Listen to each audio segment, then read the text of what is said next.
plan. I think it'll work. She recognizes, however, that there are barriers that we have to take down. Yesterday, she and the mayor were talking about reentry programs for young people who get out of prison who've been in there too long for nonviolent offenses. She was the first person that really talked about that. But in order to do it, they talked about this yesterday. In order to do it. Wait a minute. Okay, I heard it. Can I answer? No, you see, here's the thing. I like protesters, but the ones that won't let you answer are afraid of the truth. That's a simple rule. Be afraid. Be very, very afraid.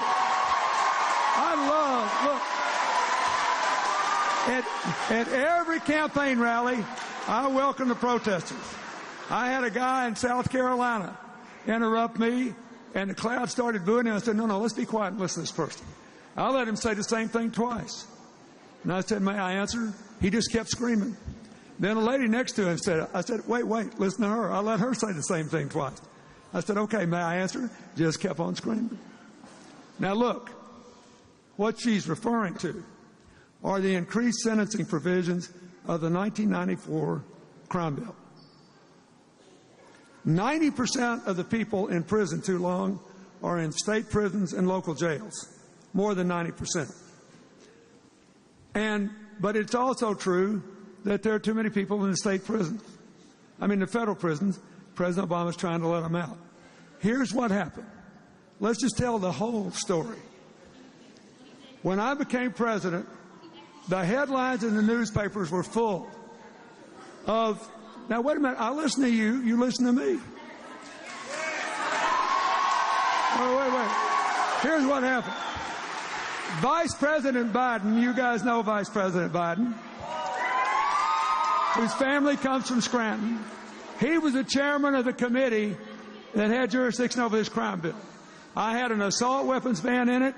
I had money for inner city kids for out-of-school activities. We had 110,000 police officers so we could put people on the street, not in these military vehicles, and the police would look like the people they were policing. We did all that. And Biden said, you can't pass this bill, the Republicans will kill it if you don't put more sentencing in. I talked to a lot of African American groups. They thought Black Lives Mattered. They said, take this bill because our kids are being shot in the street by gangs. We have 13-year-old kids planning their own funerals. She don't want to hear any of that. You know what else she doesn't want to hear? Because of that bill, we had a 25-year low in crime, a 33 low in the murder rate, and listen to this. Because of that and the background check law, we had a 46-year low in the deaths of people by gun violence. And who you think those lives were? That mattered. Whose lives were saved? That mattered. Now, that's the problem, you know. And who was the first candidate? And Hillary didn't vote for that bill because she wasn't in the Senate. She was spending her time trying to get health care for poor kids. Who were they? And their lives mattered. And her opponent did vote for it. But I don't blame him either. It wasn't. There was a Republican Senate, enough Republicans in the Senate to kill this bill. And nobody wanted it to die. That's what happened. But she was the first candidate, the first one to say, let's get these people who did nonviolent offenses out of prison. And guess what? A lot of Republicans agreed. They know they made a mistake. Oh. Now, wait a minute. Now you're screaming.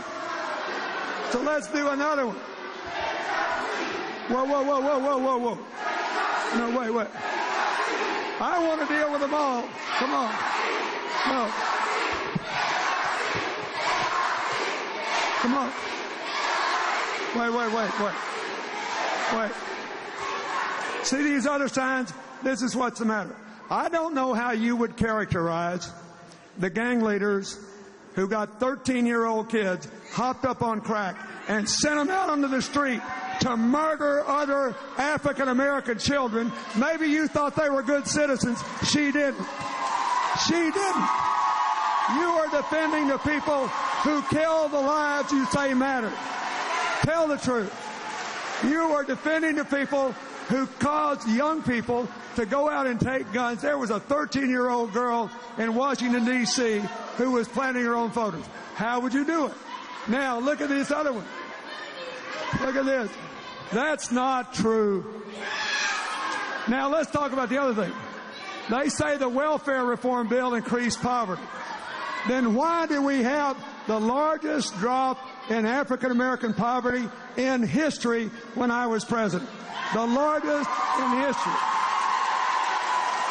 What happened was all these Republicans got into the Senate. Supreme Court elected President Bush 5-4. Then all these Republicans took over state legislatures. We left them with enough money to take care of all the poor people who couldn't go to work on welfare. We left them with the money they had before the welfare rolls went down 60%. The Republicans took it away, and they're blaming me. And apparently she had nothing to do with it. And the reason is they know it's true is they won't hush. When somebody won't hush and listen to you, that ain't democracy. They're afraid of the truth. Don't you be afraid of the truth. Don't you be afraid of the truth. So, if you think it was bad in the 1990s, if you think record increases in income and record low unemployment, record decreases in poverty, and record small businesses forming was bad, you ought to go with them. Otherwise, you better elect Hillary president so we can get this country going again. And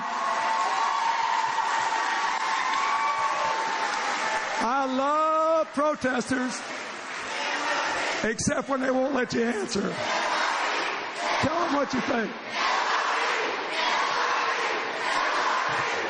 A lot of these people... Thank you. Thank you. It reminds me of when the Republicans tried to blame me for the financial meltdown. You know why they tried to blame me? Because we enforced something called the Community Reinvestment Act, which led to $800 billion being loaned in neighborhoods like this. It said if you take deposits or loans from anybody, you got to make loans there.